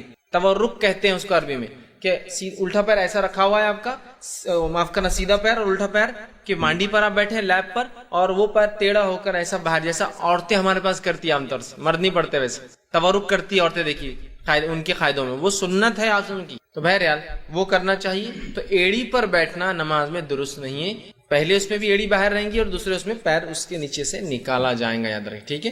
تو بہرحال ایڑی پر بیٹھنے سے آپ نے منع کیا ہے نماز کی حالت میں. تو بہت سے لوگ ایڑی بیٹھتے ہیں, وہ احتیاط کریں. اور درندوں کے جیسے اپنے سجدے میں ہاتھ رکھنے سے بھی آپ نے منع کیا ہوتا ہے. جانوروں کے جیسا ہاتھوں کو پورا رکھنا منع ہے, اور یہ دونوں کے لیے منع ہے. حدیث میں کہیں نہیں ہے کہ یہ عورتوں کے لیے درست ہے, مردوں کے لیے منع ہے. آپ نے کہا حدیث کے الفاظ اس طرح سے, صحیح مسلم کی روایت, شیطان کی طرح نہ بیٹھو, منع فرمایا. اور کہا کہ اس کے بھی روکا کرتے کہ انسان سجدے میں درندوں کے جیسا بیٹھے. اور تقریباً درندے یا جانور جس کھولیں گے, جو جیسا کہ بھیڑیا ہے, کتا ہے, شیر ہے, یہ درندے جو کھاتے ہیں دوسروں کو, یہ سب ایسا بیٹھتے ہیں, ہاتھ نیچے رکھتے ہیں. تو کہا درندوں کے ایسا نہیں, ہاتھ اٹھانا چاہیے, ٹھیک ہے. اس بات کا یاد ہے. اب وہ کام جو نماز کو باطل کر دیتے ہیں, خراب کر دیتے ہیں, بیکار کر دیتے ہیں, کمزور کر دیتے ہیں, مقصد کو ختم کر دیتے ہیں اس کی, وہ کام بھی, یہ تو ناپسندیدہ کام تھے, نہیں کرنا چاہیے نماز میں یہ سب. اب وہ کام جو اس طرح کرتے ہیں, جن کے بارے میں کثرت سے لوگ سوال کرتے ہیں, غلط فہمیاں ہوتی ہیں اور لوگ دھڑلے سے اس پہ عمل کر رہے ہیں, وہ کام آپ کے سامنے رکھتا ہوں. نماز کا کوئی رکن چھوٹ جائے, ٹھیک ہے, بشرط یہ کہ فوراً یاد آ جائے یا نماز میں یاد آ جائے, ٹھیک, اس سے نماز باطل. نماز کا کوئی رکن نماز کی حالت میں آپ بھول جائے, نماز میں یاد آ گیا, ایک رکعت شاید بھول گئے, شک ہو رہا کہ فلاں کیا, تو آپ نے سجدے سہو کر لیا, یا پھر واقع میں چھوٹا حقیقت میں اور آپ نے سجدے سہو کر لیا, یا پھر چھوٹ گیا, جیسا کہ آپ نے 3 رکعت پڑھ کے سلام پھیر دیا, کوئی پیچھے سے آیا کہ بھائی صاحب وہ 3 رکعت ہی ہوئی, تو آپ پھر گئے اور رکعت باندھ کے پھر کھڑے ہو گئے, ٹھیک ہے, سمجھا. تو یہ تو ٹھیک ہے, اس لیے کہ یہاں سجدے سہو ہو جائیں گا. لیکن اس سے ہٹ کر کوئی اگر آپ نے سمجھ لیجیے مثال کے طور پر وہ بھول ہی گئے, سجدے سہو بھی نہیں, اور کسی نے کہا کہ آپ نے تو 3 رکعت پڑھی اور بہت دیر ہو گئی, سمجھ لیجیے آپ چلے گئے, بات چیت چل رہی ہے, زیادہ دیر ہونے کے بعد آپ کو, تو نماز باطل ہے, آپ کو نماز کو پھر سے دہرانا پڑے گا, وہ نماز نہیں ہوئی آپ کی, ٹھیک. تو نماز میں کوئی ایسا رکن جو چھوٹ جائے یا بہت لمبا عرصہ گزر جائے پڑھ کے, تو نماز اس سے باطل ہو جاتی ہے, آپ کو نماز دہرانا ہے. ہاں, نماز میں یاد آ جائے یا شک ہو تو سجدے سہو اس کو انشاءاللہ کفایت کر جاتا ہے, لیکن بعد میں وہ کرنا پڑے گا. اس لیے کہ آپ صلی اللہ علیہ وسلم نے ایک شخص کو دیکھا جو بغیر اطمینان کے نماز پڑھ رہا تھا, اس کی نماز میں کوئی کمی نہیں تھی, نہ وہ 4 کے بدلے 3 یا 2 کے بدلے 1 بھی نہیں پڑھ رہا تھا, یا رکوع سجدے چھوڑ بھی نہیں رہا تھا, صرف بے اطمینانی کی وجہ سے آپ نے کیا فرمایا معلوم؟ اس کو حدیث کے الفاظ صحیح مسلم کی روایت ہے, آپ نے فرمایا ارجع فصلی فانک لم تصلی, جا واپس نماز پڑھ, تو نے نماز نہیں پڑھی. حدیث میں آتا ہے ایک شخص آیا, رکعت باندھی اور اس کے بعد نماز پڑھی اور آ کے آپ سے سلام کیا, آپ نے کہا وعلیکم السلام, تیری نماز نہیں ہوئی. وہ پھر گیا, پھر کھڑا ہوا 2 رکعت پڑھی, پھر آیا کہا السلام علیکم, آپ نے کہا تیری نماز نہیں ہوئی. وہ پھر گیا, پھر 2 رکعت پڑھ کے آیا, پھر کہا السلام علیکم, آپ نے کہا وعلیکم السلام, تیری نماز نہیں ہوئی. اس نے کہا اللہ کے رسول, اس سے اچھی نماز میں نہیں پڑھ سکتا. پھر آپ نے کہا جب تو نماز کے لیے کھڑا ہو تو تکبیر کہے, ہاتھ باندھ, فاتحۃ الکتاب قرآن سورہ فاتحہ پڑھ, اور جو قرآن آسان ہو اسے پڑھ. اس کے بعد اللہ اکبر کہہ کے رکوع میں جا, اتنے دیر رکوع کر کے تیری ریڑھ کی ہڈی سکون اختیار کر لے. پھر کھڑا ہو سمیع اللہ لمن حمیدہ, اتنے دیر کھڑا ہو کہ تیری ریڑھ کی ہڈی سکون اختیار کر لے, اس کے من کے سب جگہ پر آ جائے. اس کے بعد پھر تو سجدہ کر, اتنی دیر سجدہ کر کے ریڑھ کی ہڈی سکون میں آ جائے. پھر سجدے سے اٹھ, اتنی دیر بیٹھ کے ریڑھ کی ہڈی پھر سکون میں آ جائے. پھر دوسرا سجدہ کر, اتنی دیر کر کے ریڑھ کی ہڈی سکون میں آ جائے. پھر سجدے سے سیدھے نہ اٹھ بلکہ بیٹھ, اور پھر اس کے بعد کھڑا ہو اور پھر قرآن پڑھ, اور ایسے ہی ساری نماز مکمل کر. مطلب وہ جلدی پڑھ رہا تھا, جس کے وجہ سے جو سٹاپنگ ٹائم ہے, جو رکنے کا وقت ہے, جس میں سکون ریڑھ کی ہڈی اختیار کرے, وہ نہیں مل رہا تھا. تو آپ نے کہا کہ واپس جا, تیری نماز نہیں ہوئی, دوہرا اسے. 3 بار پڑھایا آپ نے اس کو نماز. اسی لیے میں نے کہا رکن چھوٹ جائے, یہاں تو صرف سستی کر رہا ہے, کاہلی سے پڑھ رہا ہے, درست نہیں پڑھ رہا ہے, جو ویٹنگ ٹائم ہونا چاہیے وہ نہیں کر رہا تھا, آپ اس کو کہا کہ نہیں ہوا, جا پھر سے نماز پڑھتی ہے, نماز نہیں, جا پھر سے نماز پڑھتی ہے, نماز نہیں, جا پھر سے نماز پڑھتی ہے, نماز نہیں. تو بہت احتیاط کرنا چاہیے. ہمارے پاس دیکھا گیا بہت عدم اطمینان, مطلب اطمینان کے خلاف ہماری نمازیں ہوتی ہیں, اور ایسی نمازیں ہوتی ہیں کہ الحمدللہ 1.5 منٹ میں 2 رکعت. سپیڈ دیکھیے آپ نماز کی, 1.5 منٹ میں 2 رکعت, 4 منٹ میں امام صاحب 4 رکعت. جبکہ جب آدمی جماعت کے ساتھ ہوتا ہے تو اس کو سکون اختیار کرنا پڑتا ہے, اس لیے کہ بوڑھے جوان بچے اور عورتیں سب مکس ہے صفوں کے اندر, مطلب الگ الگ قسم کے لوگ ہیں, اور ہر کسی کے حرکات اور سکنات اتنے سپیڈ سے نہیں ہو پاتے ہیں, لیکن پھر بھی الحمدللہ ہمارے پاس 4 منٹ میں 4 رکعت ہو جاتی ہے. حالانکہ پہلے 2 میں ضمی سورہ بھی رہتا ہے 4 منٹ میں. اور ایک جگہ تو میں نے انتہا دیکھی, مسجد میں داخل ہوا, الیکٹرانک گھڑی چالو ہے, بڑے بڑے ڈیجٹس میں آ رہا ہے, 1:31 اور 30 سے 35 سیکنڈ, اور پہلے 2 رکعت کے بعد کا قاعدہ چالو ہے. مطلب 1 منٹ اور 35 سیکنڈ میں دوسری رکعت کا جو قاعدہ ہے نا, امام صاحب قاعدے میں بیٹھے. شاید جلدی, اب الیکٹرانک گھڑی میں تو جلدی کھڑے ہی نہیں ہوتا کوئی, تو ایگزیکٹلی 29 1 29 30 تو سب بیٹھے ہوئے, ابھی آدھا منٹ ہے, 31 32 31 32 33, وہ آتا 50 55 56 57 58, جب سب 0 ہوتا تو وہاں سب کھڑے ہوتے مقتدی. اب رکعت باندھے ہوں گے تو 1 منٹ 35 سیکنڈ کے اندر قاعدہ چل رہا ہے. یہ تو پہلی 2 رکعتیں لمبی ہوتی چونکہ ضمی سورہ ہے, بعد کی 2 کی سپیڈ کیا ہوں گی اندازہ لگائیے. تو میں جب مسجد میں کھڑا تھا, اب صف تک جانے تک تیسری ہو گئی ان کی, قاعدے سے اٹھ چکے, تیسری بھی کر لی. 3 منٹ میں اس دن نماز ہوئی ماشاءاللہ 4 رکعت. کیا کہیں گے آپ نے اس شخص کو دیکھا. اب اطمینان آنا کس کو کہتے ہیں کہ رکوع میں آپ گئے, ریڑھ کھیٹی سیدھی ہو جائے, سبحان ربی العظیم سبحان ربی العظیم سبحان ربی, جب آپ اتنے آسانی سے آہستہ پڑھیں گے تو یہ سکون میں آئے. سمیع اللہ لمن حمدہ ربنا ولک, یا پھر ربنا ولک الحمد کثیرا طیبا مبارکا, آگے ریڑھ کھیٹی سے اللہ, پھر آپ. اب حال تو یہ کہ اللہ اکبر اللہ اکبر اللہ اکبر اللہ اکبر, یہ کیا تھا معلوم ہم کو, 2 سجدے تھے, اتنی اسپیڈ سے اللہ اکبر اللہ اکبر اللہ اکبر اللہ, اتنے جلدی آ جاتے, کھڑے ہو گئے سجدے تھے یہ. جبکہ آپ نے منع کیا کہ ایسے سجدے نہ کرو جیسے کوے ٹھونگ مار رہا ہے. کوا دیکھ کتنی جلدی کوئی چیز کھاتا ہے زمین پر, چڑیا ٹھونگ مار رہی ہے, کوے کی ٹھونگ کی طرح مت مارو سجدے ایسا کھٹ کھٹ کھٹ کھٹ.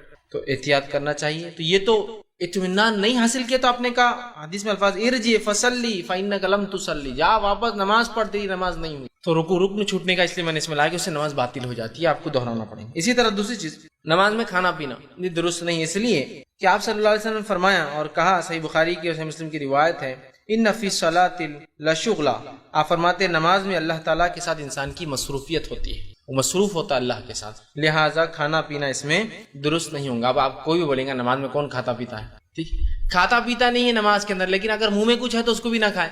آپ کچھ کھا کے نکلے اور بعد میں منہ میں آ جاتی ہے کچھ چیز تو بھی نہیں کھائیں گے آپ, پھر کیا کریں گے, آ جائے تو آپ نکالیے اور رکھ دیجیے اس کو اپنی جیب میں, ادھر ادھر مت پھینکیے, اس سے کہ وہ غلاظت ہے, آپ ڈال دیجیے جیب کے اندر, ٹھیک, سمجھ رہے ہیں بات کو, لیکن اس کو نگلا نہیں جائے گا, ٹھیک ہے, اس کو نکال کے آپ رکھ دیں گے بس. تو نماز میں کھانا پینا یہ بھی نماز کے عمل کے خلاف ہے اور یہ درست نہیں ہوگا, تو اس بات پہ بھی ہم جو ہے خاص دھیان دیں, ٹھیک. تیسری چیز جو ہے کہ نماز کی درستگی کے علاوہ ہلچل کرنا نماز میں یہ درست نہیں ہے, یاد رکھیں. نماز کی درستگی کے علاوہ ہلچل کرنا یا نماز میں بات کرنا خاص طور سے یہ درست نہیں ہے.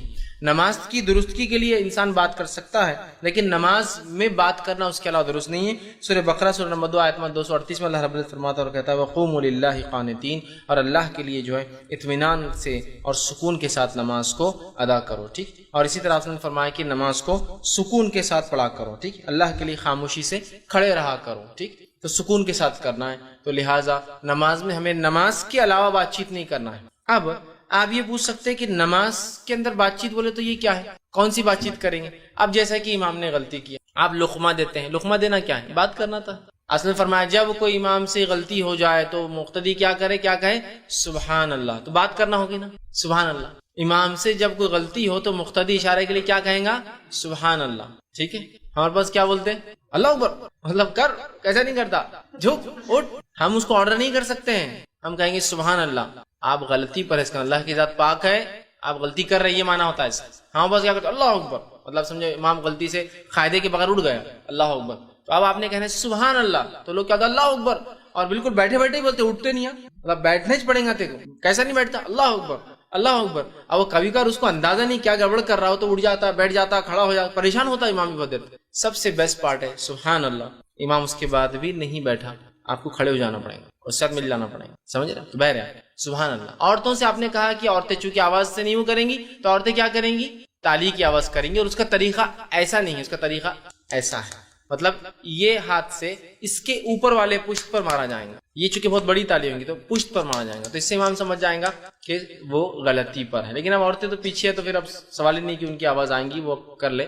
لیکن اگر وہ کر سکتی ہے ایسا کہ امام مرد ہے اور عورتیں پیچھے صف میں کھڑی ہے, سمجھ لی حضرت کعب رضی اللہ عنہ رمضان میں پڑھایا کرتے تھے عورتوں, تب تو پوری عورتیں ہیں تو سبحان اللہ نہیں کہیں گی, آواز کریں گی تو امام سمجھ جائیں گے ارے مجھ سے کچھ غلطی ہو رہی ہے. ٹھیک, تو بہرحال یہ جائز بات ہوئی نا. اسی طرح جو ہے ایک مرتبہ کا واقعہ ہے, صحیح بخاری صحیح مسلم کی روایت ہے, آپ صلی اللہ علیہ وسلم نماز پڑھا رہے تھے ظہر کی, 3 رکعت پڑھا دی, تو پیچھے ایک صحابی کھڑے تھے اور نماز میں کہ اللہ کے رسول کیا نماز کم ہو گئی یا بھول گئے؟ یہ کہا, آپ نے فرمایا نہ نماز کم ہوئی نہ میں بھولا ہوں, اور آپ نے سجدے سے ہو, چونکہ یہ جائز بات چیت تھی نماز میں. صحابی نے کہا اللہ کے رسول کیا نماز کم ہو گئی یا بھول گئے, چونکہ ابھی وہ رول نہیں آیا تھا کہ سبحان اللہ, وہ پتہ نہیں صحابہ کو نہیں پتا تھا. تو آپ سب پہ وہی اتر رہی تھی, شریعت بن رہی تھی, تو ہو سکتا ہے شاید ظہر 3 رکعت ہوگی, وہ ڈرنے لگے تو پوچھ لیا. آپ نے کہا نہ میں بھولا, نہ ظہر کم ہوئی بلکہ میں بھول گیا ہوں, اور اس کے بعد آپ نے جو ہے سجدے سہو کرایا.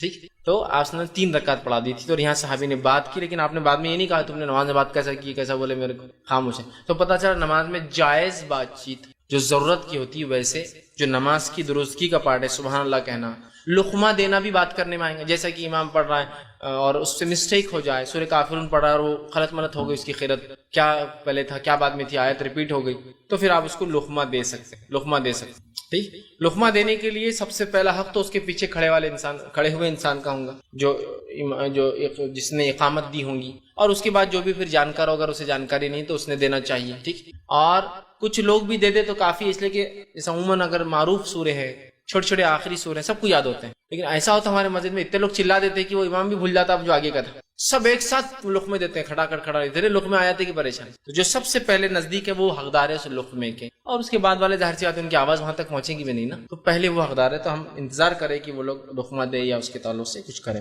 اس بات کو آپ یاد رکھیں. اسی طرح نماز میں ہنسنا یہ درست نہیں ہے. مسکراہٹ کبھی آ جائے تو فقہا لکھتے ٹھیک ہے, کیونکہ اس میں ہنسی نہیں اور ایکسٹرا عمل کچھ بھی نہیں, کہ آدمی کوئی چیز یاد آ جائے, کچھ واقعہ ہو جائے اور مسکراہٹ نکل جائے لیکن ہنسا نہیں اس نے, تو ابھی نماز, ہاں بس ہوتا ہی ہے, یہ رول بھی معلوم نہیں ہوتا کہ نماز میں ہنسنا نہیں. اب ہنسی آ رہی ہے اور ایک نے ہنس دیا تو شیطان تو وہاں رہتا ہی ہے, شیطان سب کو ہنسانا شروع کر دیتا ہے. اب ہو رہا یہ ہے کہ آپ اپنی نماز پوری خراب کر رہے ہیں اور آگے اور پیچھے صف والوں کی سب کی نماز خراب کر, مطلب ایک ویو اپون ویو چلتی ہے, وہ لہروں پہ لہریں آتی ہے اور وہ خاموش بیٹھ جاتا, اب وہ کیا ہوتا, وہ دور تک ہاں چل رہے, پھر یہ کھڑا ہے, پھر تھوڑی دیر اس کو ایک لہر آتی, اب مجھے نماز میں ہنسی آ رہی, کیا کروں گا معلوم آپ کو, نماز کو نکل جاؤں گا اس میں, کیونکہ اس سے میری نماز بھی خراب ہوں گی اور سارے لوگوں کی نماز خراب ہوگی.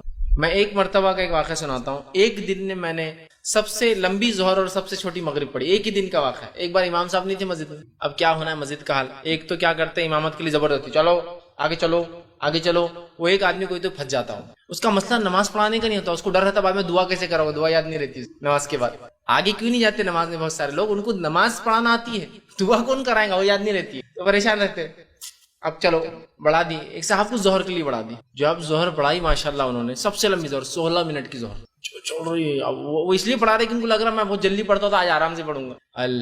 مطلب ان سے میں نے بعد میں پوچھا آپ نے اتنی لمبی نماز پڑھی, ماشاءاللہ آپ خود بھی اتنی لمبی نماز کبھی پڑھتے نہیں؟ تو بولے میں ایسا پڑھا تھا, بولے الحمدللہ ایسا پڑھ رہا تھا, ایسا کرتے بہت ٹائم لگ رہا تھا نا, تو ہو گئے 16 منٹ کی ظہر. ٹھیک, اب جب وہ کھڑے ہوئے اور جب سجدے کرا, سجدے بھی اتنے لمبے کرا, سجدے میں لوگ ہنس رہے, لمبی نماز ہوگی تو بھی ہنسی آ رہی لوگوں کو. سجدے کے علاوہ کوئی مسجد میں آواز نہیں, پھر سب ایک دم خاموش, پھر سجدے مجھے جا رہے, جب سجدے سے کھڑے ہوئے سب نارمل, ایک آدمی نظر نہیں آ رہا ہے, کون ہنسنے والا تھا, کوئی نہیں دکھ رہا. وہ بچوں نے شروع کی ہنسی, بچوں نے کیا کی معلوم, پیچھے ایک بچہ تھا, جب امام صاحب سجدے میں گئے تو وہ اٹھا, ارے اٹھو نا, تو بہت دیر سے وہ سجدہ کر رہے, 16 منٹ کی نماز پڑھا رہے ظہر, بولے سجدے کتنے لمبے تھے, اس نے بول کے خاموش ہو گیا, اٹھو نا بول کے, اور شروع ہوئی پھر ہنسی. تو کوئی بھی رکعت میں کوئی نہیں ہنس رہا, ایسی رکعت چل رہی کہ ایک آدمی ہنس رہا, سجدے میں جاتی جو ہنسی کی آواز آ رہی مجلس کے اندر. تب کیا کریں گے, بیسٹ پارٹ, اٹھو نکل جاؤ باہر, ہنسی آ رہی نکل جاؤ, چھوڑ دو اس نماز, یہ بیسٹ ہے. وہاں رہنا, ہنستے رہنا اور سب کی نماز خراب کرنا بہت بری بات ہے. بہت سے لوگ ہوتے ہیں, ایک تو مسئلہ معلوم نہیں کہ موبائل اگر بج جائے نماز میں تو بند کرنا چاہیے. اگر بج جائے تو میں یہ کہوں گا آپ بند کیجئے, اپنی نماز توڑ دیجئے نا. کھڑا ہے وہاں سے سخت بن کے دباتے رہتا, دستی لگاتا اس کو, اور وہ بج رہا, پورے مسجد کی نماز خراب ہو رہی. ایک تو مسئلہ یہ ہے کہ اس کو بند کر دیا جائے. بند نہیں کر سکتے, آپ کو یہ مسئلے کا علم نہیں تو نکل جاؤ نا, اپنی نماز خراب کرو نا. پورے مسجد کو کیوں آپ تکلیف پہنچا رہے ایک موبائل کے, سمجھ. یا تو مسئلے کا علم حاصل کرو یا تو بند کر دو, نکل جاؤ سب وہیں کھڑے. اب اسی دن سب سے چھوٹی مغرب بھی پڑھی ہم نے. ایک صاحب آئے, اللہ ان پر رحم کرے, ان کی مغفرت کرے, نماز کے لیے ان کو آگے بڑھا دیا گیا. نماز کے لیے کھڑے ہوئے اور وہ ناک میں سے خیرت کرنا شروع کر دی انہوں نے. قدیم لوگ جس طرح سے خیرت کرتے ناک میں الحمدللہ شروع کر دی انہوں نے. ان کی نماز شروع ہوتے ہی وہ خیرت, پیچھے بچوں نے ہنسنا چالو کر دی اور بچے تو ہنس کے بھاگ گئے. اس کے بعد بس ایک لہر چل رہی, ہر تھوڑی دیر کو ایک ہنس رہا اور وہاں تک ہنسی جا رہی, پھر وہ ہنس رہا وہاں تک. مسجد میں سیریل 4-5 صف بھر کے کم سے کم 70-80 لوگ ہنس رہے, ایک بھی توڑ رہا نہیں, ایک بھی نہیں توڑ رہا. تو میں 2 رکعت تک کچھ کر سکا اور دوسری رکعت میں بھی نکل کے بھاگ گیا. پھر پرانی بات, بھاگ گیا نکل, یہ اتنا ہنس رہے. اور جب میں بھاگ کر گیا تو مسجد کے کونے میں دروازہ بند کر کے لوگ لوٹ رہے تھے ادھر. تو وہاں ابھی دور چالو ہی تھا ہنسی کا. ایک تو یہ خیرت ہنسنے کی بات نہیں تھی, آ گئی آپ کو ہنسی, سیدھا چھوڑنا اور بھاگ جانا. وہاں سب وہاں بس لوگ ہنستے کھڑے ہوتے. تو کبھی مسکراہٹ ہو جاتا, کوئی واقعہ یاد آ گیا, جیسے آپ نماز پڑھ رہے, آپ کا ہی بچہ سامنے آ گیا اور کیا چل رہا ہے, بلکہ بچے بہت کرتے, شیطان بھی ان کو بہکاتا ہے. اب ہنسی آ سکتی ہے لیکن آپ خالی مسکرا رک گئے تو یہ نماز میں کوئی مسئلہ نہیں, یہ نماز بھی نہیں ٹوٹتی, کوئی کمزوری نہیں, یو کین گو آن, آپ چلتے رہیے, آگے پڑھتے رہیے.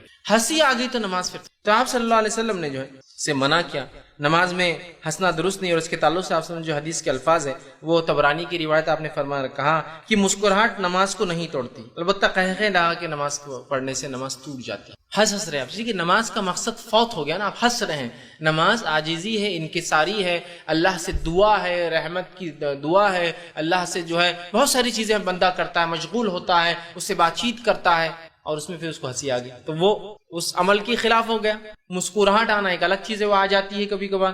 ہنسنے سے نماز ضائع ہو جاتی, کیا کریں گے آپ, نماز توڑ کے ٹھیک چلے جائیں. اور کچھ فقہا اسی وجہ سے اس حدیث سے لکھتے ہیں کہ قائقے مار کے ہنسنے وضو بھی ٹوٹ جاتا ہے. کیوں آپ نے کہا کہ نماز نہیں ہوتی, مطلب وضو ٹوٹ جاتا ہے, لیکن بہرحال صحیح بات تو یہ کہ وضو نہیں ٹوٹے گا, صرف جو ہے وہ نماز نہیں ہوگی ہنسنے تو فوراً نکل جائے گی. نماز ہی نہیں ہو رہی آپ کی, کیوں کھڑے, لیکن ہاں پس برابر وہ صف میں کھڑا رہ کے ہنستے کھڑے رہیں گا پورا ٹائم, ہٹیں گا نہیں, لیکن فوراً ہٹ جانا چاہیے. اسی طرح جو ہے کسی بھی کام میں ایسی مشغولیت جو عبادت کے منافی ہو, یہ درست نہیں ہے. یاد رکھیے, جو بھی کوئی مشغولیت جو عبادت کے منافی, عبادت کے مقصد کو فوت کر دیتی, ایکسٹرا ایکٹیویٹیز نماز میں, وہ تمام چیزوں سے رکنا چاہیے. خاموخواہ کھجانا ضرورت الگ چیز ہے. خاموخواہ کھانسنا صرف گلا صاف کر لینے کے لیے, کھانسی آ جائے کھانس سکتا ہے, لیکن صرف گلا صاف ہو جائے بول کے خامی گلا کیا کرنا ہے, صاف نماز کر سکتے ہیں یہ سب عمل, ٹھیک. تو ایکسٹرا کوئی بھی ایسی ایکٹیویٹی جس سے نماز ضائع ہو سکتی ہے, خراب ہو سکتی ہے, وہ مت کیجیے, اس سے کہ نماز اس سے باطل ہو جائے. اب وہ کام جو نماز میں کرنا جائز ہے لیکن جس کو نہیں کرتے ہیں لوگ, یا جس کو غلط سمجھتے ہیں, جو غلط ہے وہ صحیح بن گیا, جو صحیح ہے وہ غلط بن گیا, ٹھیک, اس کو سمجھتے ہیں. ان میں آج کے دور میں کہوں گا سب سے پہلے جو کام نماز میں, کہ نماز کو صحیح کرنے کے لیے جو بھی اعمال ہوتے ہیں وہ نماز کا حصہ ہے, اور اس میں کوئی مسئلہ نہیں. جس میں سب سے پہلے آج جو مسئلہ ہوتا ہے نماز میں, سب سے بڑا خلل ہے موبائل بجنا. ہمارا بتا گیا ہو, بج گیا, پہلے تو بند کرنا چاہیے. اب بج گیا تو کیا کریں گے آپ, معلوم آپ کو, آپ اسے نکالیں گے اور بند کر کے پھر رکھ دیں گے. یہ بالکل جائز عمل ہے چونکہ نماز کے درستگی میں, سمجھ رہے ہیں, نکالیں گے بند کریں. میں اس حد تک کہہ رہا ہوں, بہت سارے لوگوں کو دیکھا گیا نکالتے ہیں, ٹھیک. اور میں نے خاص طور سے جو ہے لوگوں کو دیکھا جو ہے گلف خلیجی ممالک میں نماز میں نکالتے ہیں اور کٹ نہیں کرتے, صلاح ریسیو کر کے صلاح مطلب نماز میں. یہ نہیں کر سکتے آپ کٹ کر سکتے ہیں اور پھر رکھ لیجیے. اب کٹ کرنا بھی اور بند کرنا دونوں جو بھی ہو سکتا ہے آپ نے کیا, اور